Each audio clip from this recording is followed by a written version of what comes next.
ओम श्री गणेशाय नमः। नमस्कार बंधुगण, आपण मानंकु समस्तंकु आपणक निजस्व चैनल ज्योतिष दर्पण को मु हार्दिक स्वागत करुछि।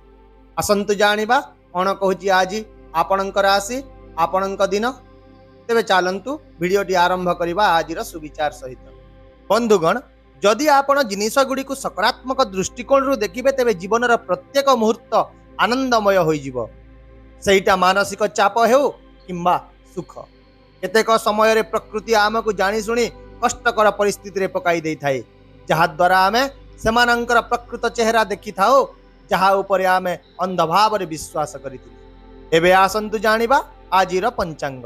आज हेउची 28 सेप्टेम्बर 2025 रविवार, आश्विन मास शुक्ल पक्ष षष्ठी तिथि, ज्येष्ठा नक्षत्र। आजिर राहु काल अपराह्न 4:44 रु संध्या 6:13 पर्यंत रहिबो। एही समय मध्य कौनसी शुभ कार्य करबा ठारू आपण दूरे रहंतु। एवं आजिर अमृत मुहूर्त जहाँकि दिनर सबुठारु शुभ समय सकाळ 6:34 रु 9:46 पर्यंत रहिबो। चंद्र आज बिच्छा राशि रे गोचर करिवे एवं सूर्य कन्या राशि रे गोचर करिवे। चलंतु एबे कुंभ राशि रो आजिर दैनिक राशिफल विषय रे विस्तृत भाव रे आलोचना करिबा। आज दिनटी आपणक पई एक विशेष दिन हेबाकू जाउची। आपण आज कौनसी जने पुराना परिचित को भेटी पारंती एवं यही व्यक्ति ही भविष्य रे आपणक जीवनर दिग परिवर्तन करिवारे एक गुरुत्वपूर्ण भूमिका ग्रहण करिवे। आज आपण साहाय्य देबाकू किंबा ग्रहण करिवाकू संकोच करंतु नाही। दिनटी आपणक पई किछि नूतन पथ खोलिबो एवं प्रत्येक परिवर्तन एक नूतन सफलता आनिबो। करियर दृष्टि जदि देखिबा आज दिनटी आपणक पई विशेष गुरुत्वपूर्ण रहिबो। तेणु आपण एक नूतन जोश रे आपणक लक्ष्य उपर आज ध्यान दियंतु एवं आपण निज काम रे आत्मविश्वास एवं योजना सहित निष्पत्ति नियंतु। सेहीपरि नूतन नियुक्ति पाइथिबा व्यक्ति माने उपरिस्थ अधिकारी ठारू समर्थन पाइबे एवं परिचालना क्षेत्र रे थिबा व्यक्ति माने चिंताधारा परिचालना करिबारे सफल मध्य हेबे। एहा व्यतीत वैषयिक क्षेत्र रे थिबा व्यक्ति माने नूतन किछि कौशल शिखिबार सुयोग पाइबे। ता सहित कला एवं आईटी क्षेत्र जड़ित लोक मानक पई मध्य आज उन्नतिर पथ खोला रहिबो एवं आईन सहित जड़ित लोकंको आज धीरे धीरे किछि सफलता मिलिबो।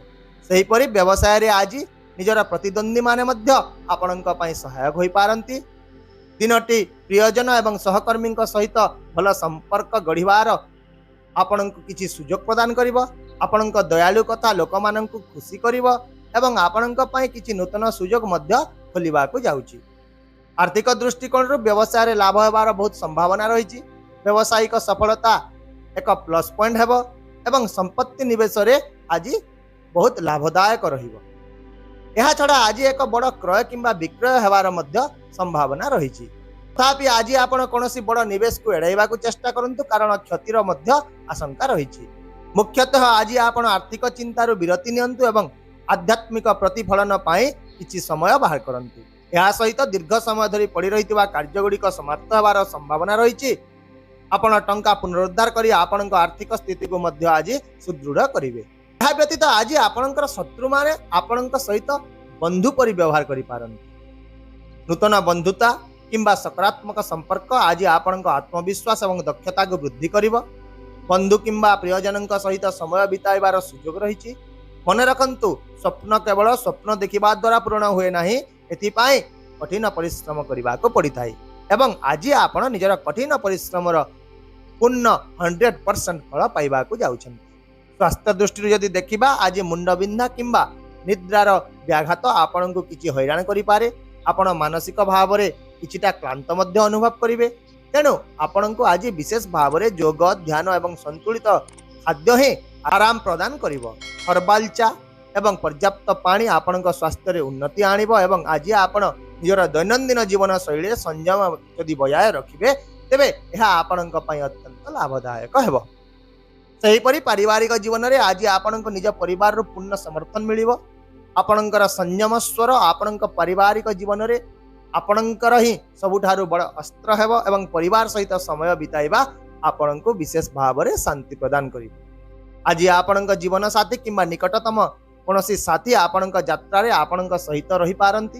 यदि आपण घरु बाहरे रहुचंती तेबे आपणक यात्रा एवं खाद्यपेय प्रति सतर्क रहंतु।